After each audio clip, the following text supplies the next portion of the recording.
Hello बच्चों, आज हम शुरू कर रहे हैं ऊष्मागतिकी के एनसीईआरटी अभ्यास के प्रश्नों के हल।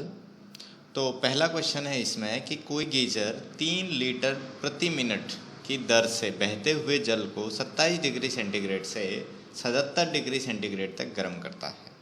यदि गीजर का परिचालन बर्नर गैस द्वारा किया जाए तो ईंधन के व्यय की क्या दर होगी? बर्नर के ईंधन की दहन ऊष्मा 4 × 10⁴ जूल प्रति ग्राम है। क्वेश्चन ऐसा बोल रहा है कि हम 3 लीटर, जैसे एक गीजर में से पानी बह रहा है 3 लीटर प्रति मिनट, ठीक है। अब 3 लीटर प्रति मिनट पानी बह रहा है तो उसको हम लोग गर्म कर रहे हैं 27 डिग्री सेंटीग्रेड पानी आ रहा है, और वो जब निकल रहा है गीजर से तब वो 77 डिग्री सेंटीग्रेड तक गर्म हो जाता है। और यह गीजर जो है वो गैस वाला जो गीजर होता है वो वाला है, गैस बर्नर, जिसमें हम लोग गैस जलाएंगे और हीटिंग होगी और पानी गर्म होगा। तो अब अगर प्रति ग्राम, देखो गीजर की दहन ऊष्मा दे रखी है कि यानी कि 1 ग्राम गैस जलाते हैं तो 4 × 10⁴ जूल ऊर्जा उत्पन्न होती है।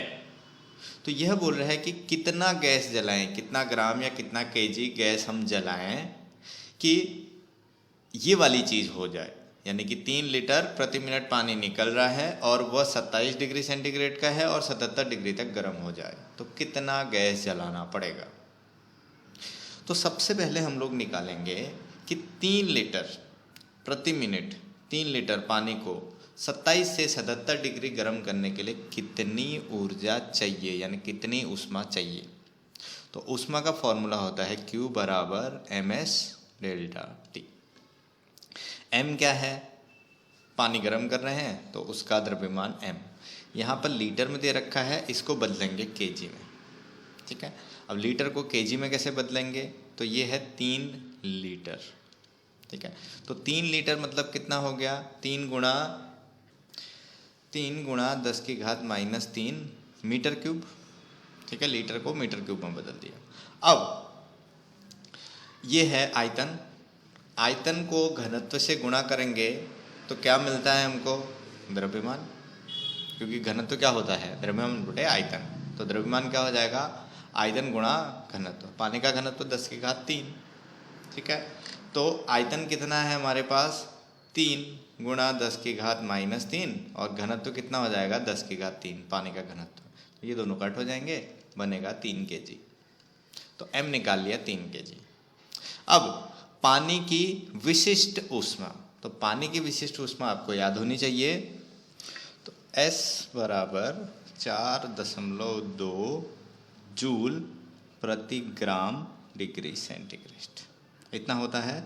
अगर इसको हम लोगों को किलोग्राम में बदलना है, इस ग्राम को, तो इसको लिख सकते हैं 4.2 × 10⁻, कितना हो जाएगा? ये बटे में है तो बटे में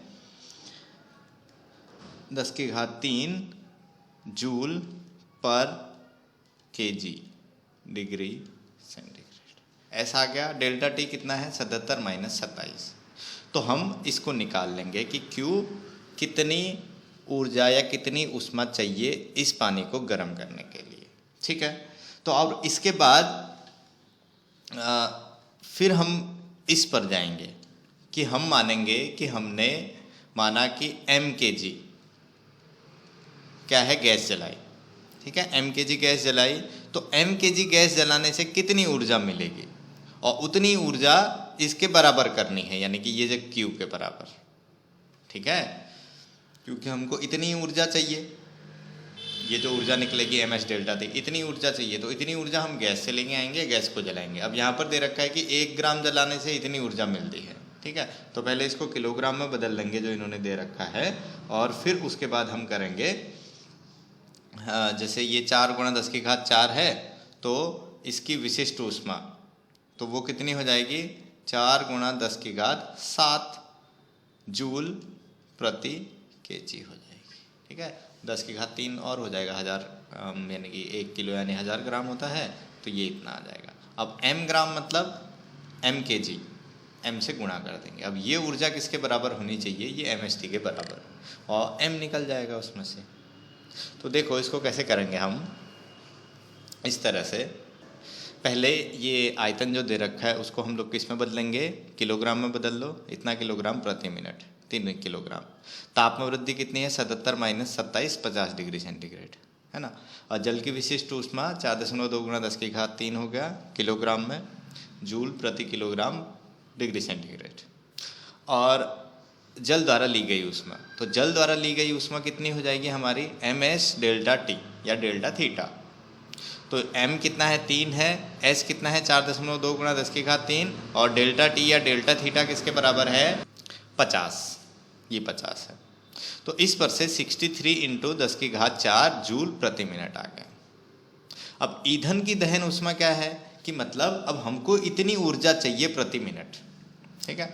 और ईंधन की ऊष्मा कितनी है, अगर ईंधन हम जलाते हैं 1 ग्राम तो हमको ऊर्जा मिलती है 4 × 10⁻⁴, पर हमने सारी चीज़ें किलो में ले रखी हैं तो इसको भी किलो में बदल देंगे। तो 4 × 10⁻⁷ यानी कि 1 किलो अगर ईंधन यानी कि गैस हम जलाते हैं तो 4 × 10⁻⁷ जूल ऊर्जा मिलेगी। अब ये सिंपल सा मैथ्स है कि अगर आप कितना किलो जलाओगे कि 63 × 10⁻⁴ जूल ऊर्जा मिल जाए, अब भाग कर देंगे सिंपल, ठीक है ना। तो अब मान लेते हैं कि m kg ईंधन प्रति मिनट जल रहा है, तो उत्पन्न ऊष्मा कितनी होगी, m × 4 × 10⁻⁷ जूल प्रति मिनट।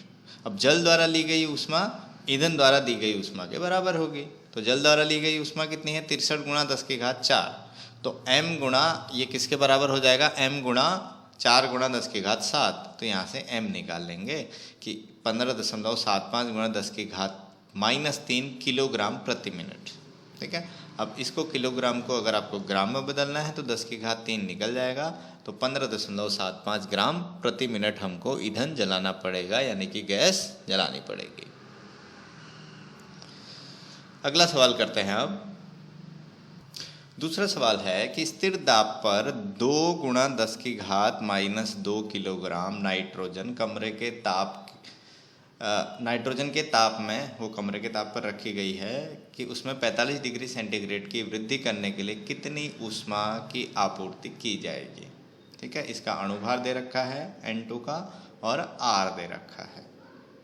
अब देखो स्थिर दाब है, तो स्थिर दाब पर ऊष्मा Q बराबर क्या होता है, NCP डेल्टा T, ठीक है। N क्या है, मोल की संख्या। मोल की संख्या कैसे निकालते हैं, दिया गया द्रव्यमान बटे अणुभार, ठीक है, given mass upon molar mass. तो N मिल जाएगा। Cp नाइट्रोजन है, नाइट्रोजन के लिए हमको Cp निकालना है। वो अगर आपको Cp अभी नहीं आ रहा है तो जब हम लोग चैप्टर पढ़ेंगे इसके बाद वाला अणुगतिकी वाला, उसमें हम लोग ये अलग अलग का एक आणविक द्विआण्विक उसका जो है Cp, Cv और फ्रीडम निकालना उसमें सीखेंगे, ठीक है। तो अभी आप उसको याद कर सकते हो कि नाइट्रोजन के लिए Cp कितना होगा। और डेल्टा T तो दे रखा है 45 डिग्री, ठीक है। तो अब इसमें N होगा स्मॉल m बटे में कैपिटल M। स्मॉल m मतलब दिया गया भार और ये मोलर स्मॉल m, ठीक है। ये दे रखा है 28 यानी कि ग्राम, 28 × 10⁻³ हो जाएगा और ये 2 × 10⁻² है। तो ये मिल जाएगा हमारा N, ठीक है। तो इसको लिख सकते हैं हम लोग 2 × 10⁻² और नीचे ये होता है मोलर मास। तो मोलर मास 28 ग्राम में होता है, ये इसको kg में बदल देंगे तो ये हमारा N निकल जाएगा। तो N कितना आएगा, 5/7। Cp होता है N2 क्योंकि द्विआण्विक है, ठीक है। तो इसके लिए Cp आपको अभी याद रख लेना है, 7/2 R के बराबर होता है, ठीक है। ये कैसे आया आप अगले चैप्टर में पढ़ोगे इसको कि ये 7/2 R कैसे आया N2 के लिए, नाइट्रोजन के लिए, ठीक है। और डेल्टा T तो दिया हुआ ही है इसमें 45 डिग्री। बस अब सबका मान रखना है इसमें, तो क्या मिल जाएगा हमको, Q मिल जाएगा ऊष्मा। तो इसको देखो इस तरह से,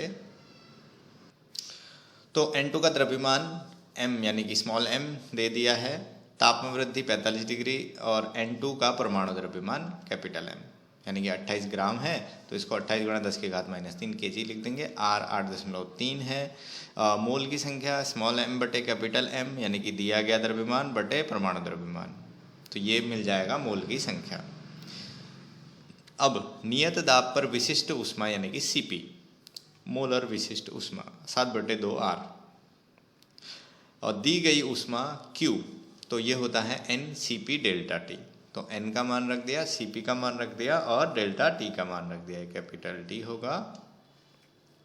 ठीक है, तो ये आ जाएगा आपका 933.75 जूल के बराबर। अगला सवाल है, तीसरा क्वेश्चन है, व्याख्या कीजिए कि ऐसा क्यों होता है।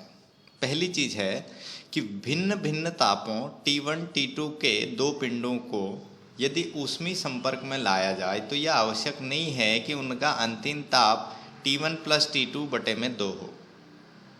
तो ये ऐसा बोल रहा है कि जैसे मैं 0 डिग्री और 100 डिग्री वाली दो चीज़ें हैं, ठीक है, इनको संपर्क में लेके आता हूँ और कुछ समय के बाद उनका तापमान 50-50 डिग्री हो जाए,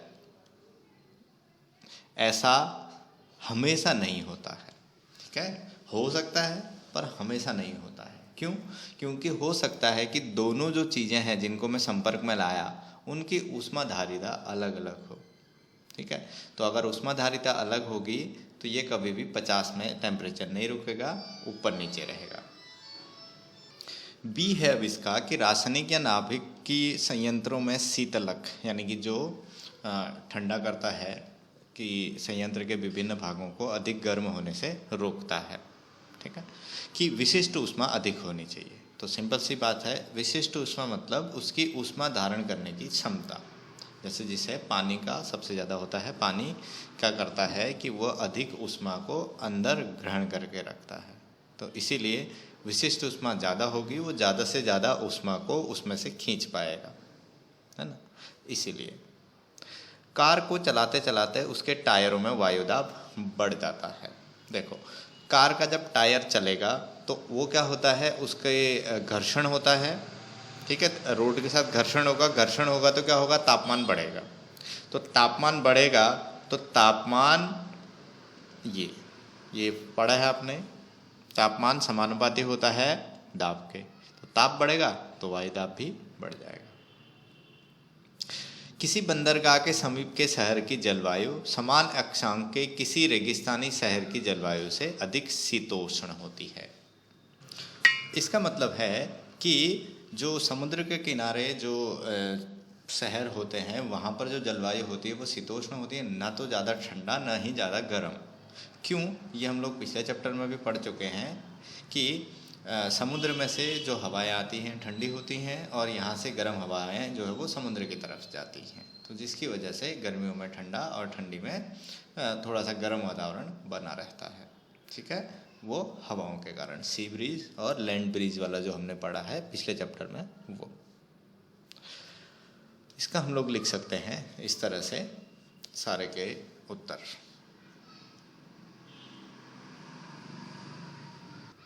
चौथा प्रश्न है कि गतिशील पिस्टन लगे किसी सिलेंडर में मानक ताप व दाब पर 3 मोल हाइड्रोजन भरी है। सिलेंडर की दीवारें ऊष्मारोधी पदार्थ की बनी हुई हैं। ऊष्मारोधी मतलब कि उसमें से ऊष्मा बिल्कुल भी बाहर नहीं जा सकती है। ठीक है, अब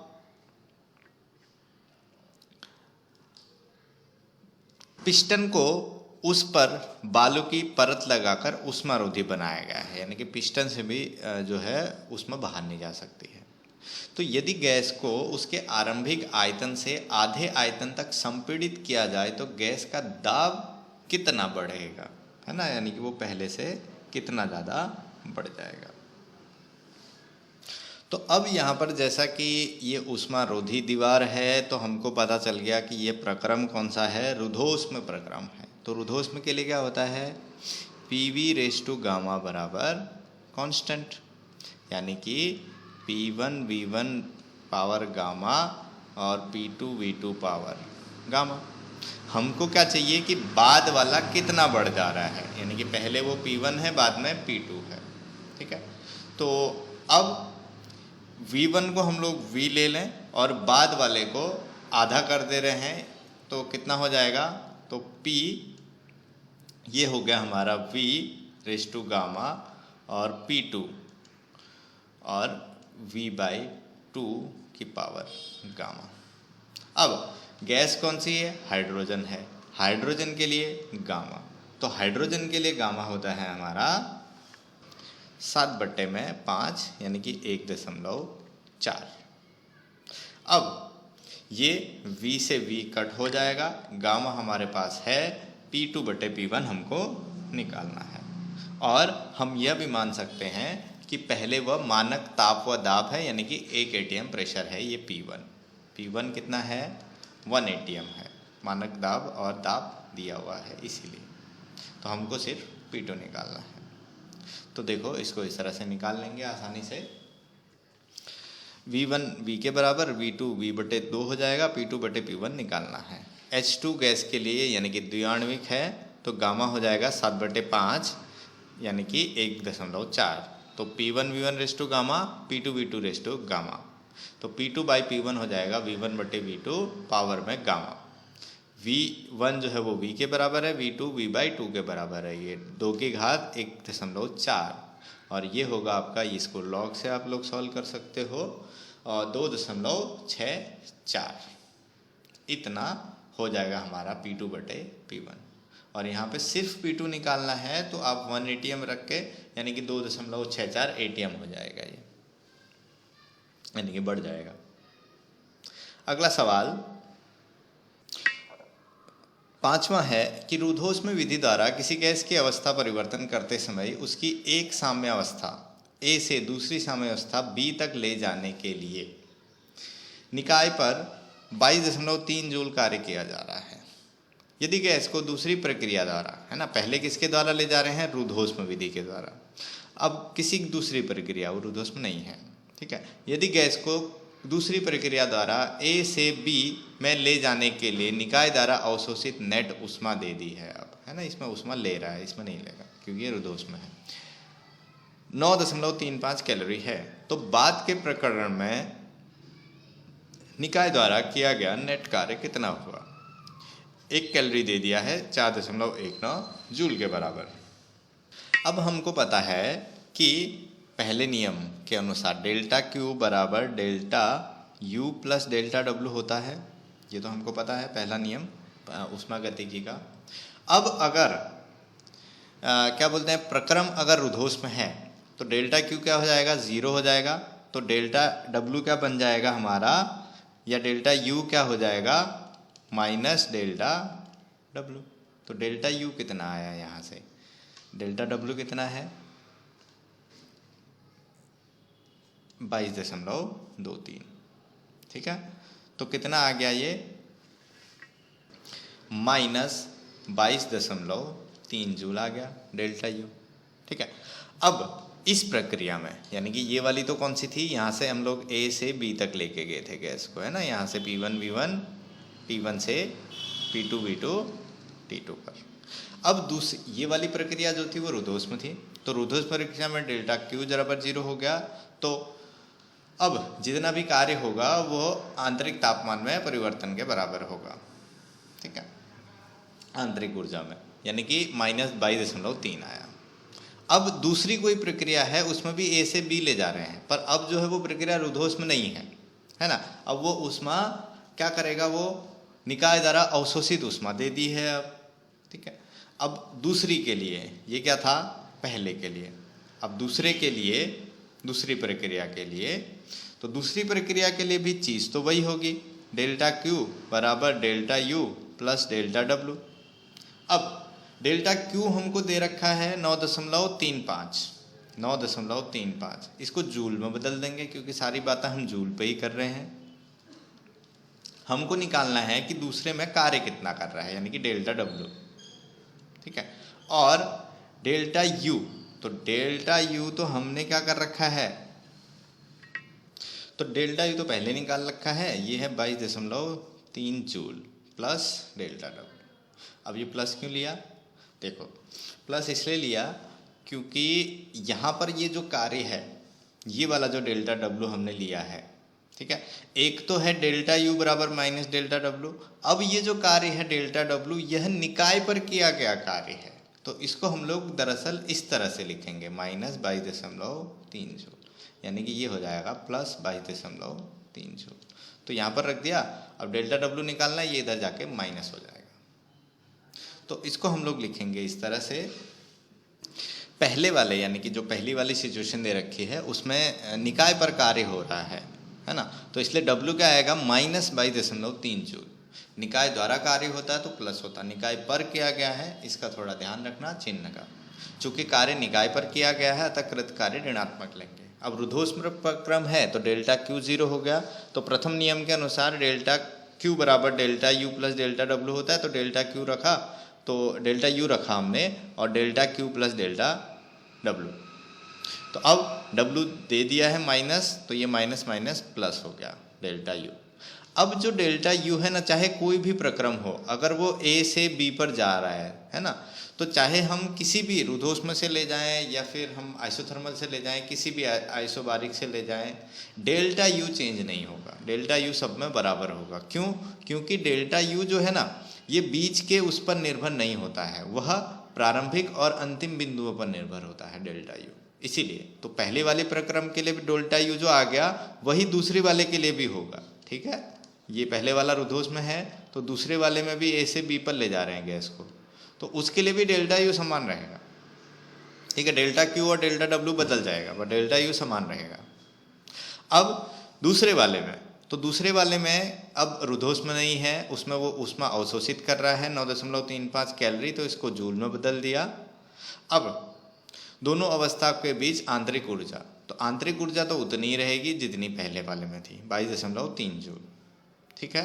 तो अब पहले नियम के अनुसार यानी कि वही डेल्टा यू बराबर delta Q minus delta W. ये कहाँ से आया? क्योंकि डेल्टा क्यू बराबर क्या होता है? Delta U plus delta W, यहाँ से आया ये, ठीक है। अब हमको यहाँ से डब्ल्यू निकालना है, डेल्टा यू अपने पास है और क्यू अपने पास है, बस निकाल लेंगे इसको। तो इस तरह से हम डेल्टा क्यू रख देंगे 39.18, डेल्टा यू हो गया 22.3, दोनों को माइनस करेंगे 16.88 जूल। तो इतना कार्य होगा दूसरे वाले प्रक्रम में, और ये कार्य प्लस में आ रहा है, तो यानी कि गैस कार्य कर रही है। अगला सवाल है, अब छठा सवाल है कि समान धारिता वाले दो सिलेंडर ए तथा बी एक दूसरे से स्टॉप कॉक के द्वारा जुड़े हैं। ए में मानक ताप व दाब पर गैस भरी है, ठीक है, मानक ताप है उसका, दाब है, गैस भरी हुई है, यानी कि 1 atm उसका प्रेशर है, जबकि बी संपूर्णतया निर्वातित है। अब स्टॉप कॉक जो है उसको यकायक खोल दें तो निम्नलिखित उत्तर दीजिए। पहला, सिलेंडर ए तथा बी में अंतिम दाब क्या होगा? देखो, एक जैसे दो सिलेंडर हैं, इस तरह से एक जैसे हैं दोनों, आयतन दोनों का बराबर है, इसका भी बी है, इसका भी बी है। अब पहले तो यहाँ पर स्टॉप कॉक लगा हुआ था, ठीक है, यहाँ पर स्टॉप कॉक है एक, इसको घुमाएंगे तो गैस जा सकती है, अभी बंद है। तो अभी क्या है, स्टार्टिंग में सारी गैस इसमें भरी हुई है। स्टॉप कॉक खोला तो खोलने के बाद क्या होगी, गैस यहाँ भी जाएगी, यानी कि अब आयतन क्या हो जाएगा, 2V हो जाएगा, है ना। पहले दाब क्या था, P था, आयतन V था। अब नया दाब हो जाएगा कुछ समय के बाद, और वो हो जाएगा P डैश, और आयतन कितना हो जाएगा, 2V के बराबर हो जाएगा। अब समीकरण हमको पता है, P1V1 बराबर P2V2।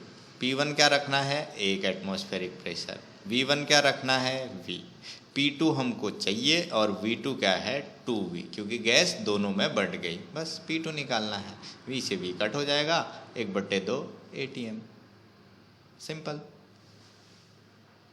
तो इस तरह से हम इसको लिख लेंगे, P1 P के बराबर यानी कि 1 एटमॉस्फेरिक प्रेशर, V1 V के बराबर है, और V2 यानी कि जब वो दोनों में बढ़ जाएगी तो आयतन डबल हो जाएगा, 2V।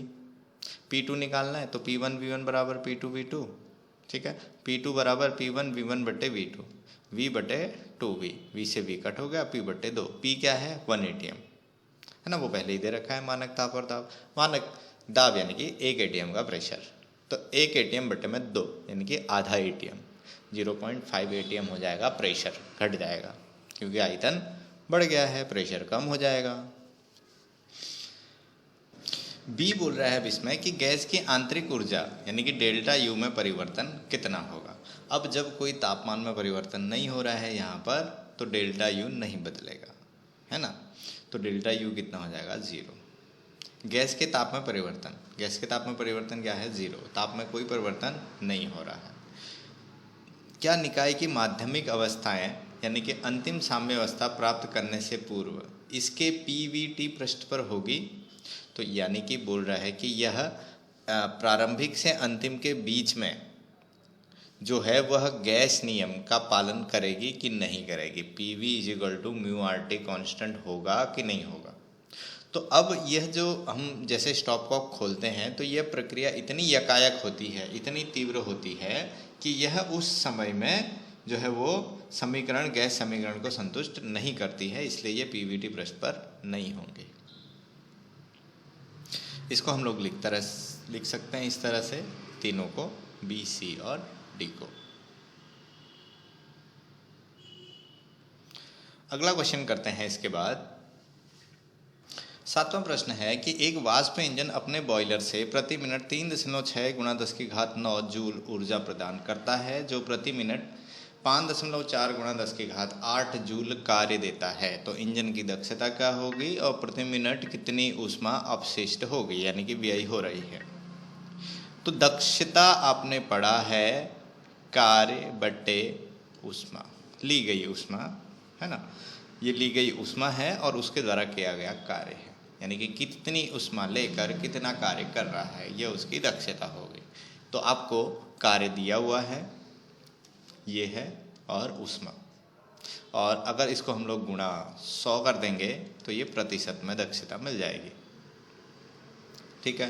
तो ये दक्षता मिल गई। अब ऊर्जा तो इतनी ले रहा है और कार्य इतना ही दे रहा है, तो अपशिष्ट ऊष्मा कितनी होगी, तो ऊष्मा में से कार्य को माइनस कर देंगे तो उतनी ऊर्जा अपशिष्ट हो रही है।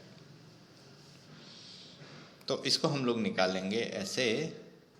कार्य यहाँ पर है 5.4 × 10⁸ जूल प्रति मिनट, और बॉयलर से ली गई ऊष्मा Q 3.6 × 10⁹ जूल प्रति मिनट है। अब दक्षता W बटे Q × 100, तो ये हो जाएगा W और Q × 100, यानी कि गुणा भाग करके 15%।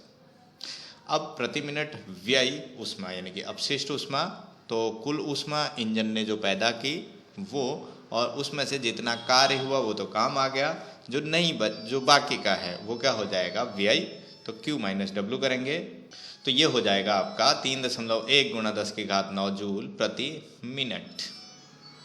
अगला क्वेश्चन है अब 8वां प्रश्न है कि एक हीटर 100 वाट मतलब पावर यानी कि जूल प्रति सेकंड, तो एक हीटर किसी निकाय को 100 वाट की दर से ऊष्मा प्रदान करता है, यानी कि डेल्टा Q बराबर 100 जूल प्रति सेकंड। यदि निकाय 75 जूल प्रति सेकंड की दर से कार्य करता है तो डेल्टा W बराबर कितना है 75 जूल प्रति सेकंड। तो आंतरिक ऊर्जा में वृद्धि डेल्टा U निकालना है। तो पहला नियम का बोलता है डेल्टा Q बराबर delta U plus delta W। तो ये तो देखने से ही पता चल रहा है कि 100 जूल की ऊष्मा ली है, 75 का कार्य हुआ है, बाकी जो बची आंतरिक ऊर्जा परिवर्तन हो गया यानी कि 25 जूल। तो इसको हम लोग लिख लेंगे ऐसे। तो यहाँ पर बाकी चीज़ें दे रखी हैं, तो यहाँ पर डेल्टा U आ जाएगा delta Q minus delta W, यानी कि 100 - 75 25 जूल प्रति सेकंड, यानी कि अगर इसको वाट में लिखना है तो 25 वाट लिख सकते हैं, क्योंकि 1 जूल प्रति सेकंड 1 वाट के बराबर होता है पावर। अगला सवाल है 9वां प्रश्न है, किसी ऊष्मागतिकी निकाय को मूल अवस्था से मध्यवर्ती अवस्था तक चित्र में दर्शाए अनुसार एक रेखीय प्रक्रम द्वारा ले जाया गया है। तो एक समदाबी प्रक्रम तथा इसके आयतन को E से F तक ले जाकर मूल मान तक कम कर देते हैं। गैस द्वारा D से E तथा वहाँ से F तक कुल किए गए कार्य का अवकलन कीजिए। तो अब देखो, D से E तक ले जाने में किया गया कार्य, यह एक PV वक्र है। तो इसके जो ये वक्र है, इसके नीचे का क्षेत्रफल, यानी कि ये पूरा का पूरा क्षेत्रफल DEHGD, इस पूरे का क्षेत्रफल क्या होगा, किया गया कार्य किसमें, DE में। तो ये हम दो तरह से निकाल सकते हैं कि इसको एक त्रिभुज मान लें, इसको एक आयत मान लें, या फिर इसको एक पूरे को ट्रेपेजियम मान लें तो भी हो सकता है, पर एक आप इसको त्रिभुज और इसको एक आयत मान के कर सकते हैं। तो ये DE में मिल जाएगा कार्य, और ये कार्य कौन सा होगा, धनात्मक होगा, क्योंकि यहाँ पर क्या हो रहा है, यह गैस का आयतन बढ़ रहा है, ठीक है, यानी कि ये क्या हो रही है, गैस प्रसारित हो रही है, प्रसार हो रहा है उसका। अब EF का कार्य निकालना है, तो ये नीचे का जो क्षेत्रफल होगा इस आयत का, वह क्षेत्रफल कौन सा कार्य होगा, E से F में। तो E से F में कार्य कैसा होगा, निगेटिव होगा। क्यों, क्योंकि आयतन क्या हो रहा है, इसका कम हो रहा है, इसीलिए। तो आयतन कम हो रहा है, यानी कि गैस का संकुचन हो रहा है, तो संकुचन में कार्य गैस पर होता है, तो निगेटिव होगा।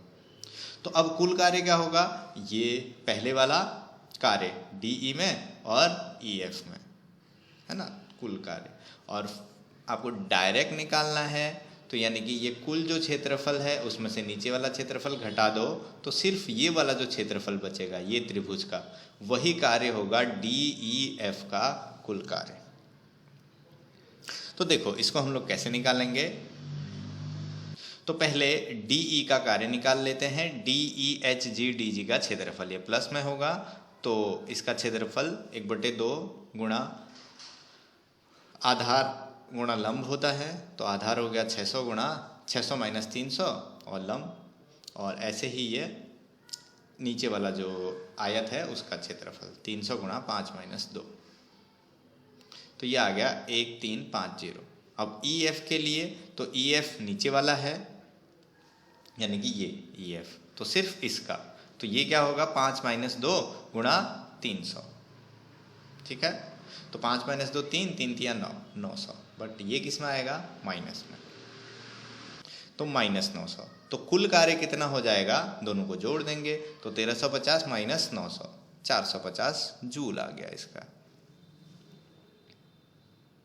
10वां प्रश्न है कि खाद्य पदार्थ को एक प्रशीतक के अंदर, यानी कि रेफ्रिजरेटर यानी फ्रिज के अंदर रखने पर वह उसे 9 डिग्री सेंटीग्रेड पर बनाए रखता है। यदि कमरे का तापमान 36 डिग्री सेंटीग्रेड है तो प्रशीतलक के निष्पादन गुणांक का अवकलन कीजिए। यानी कि ये पूछ रहा है कि रेफ्रिजरेटर की कार्यदक्षता यानी कि बीटा क्या है।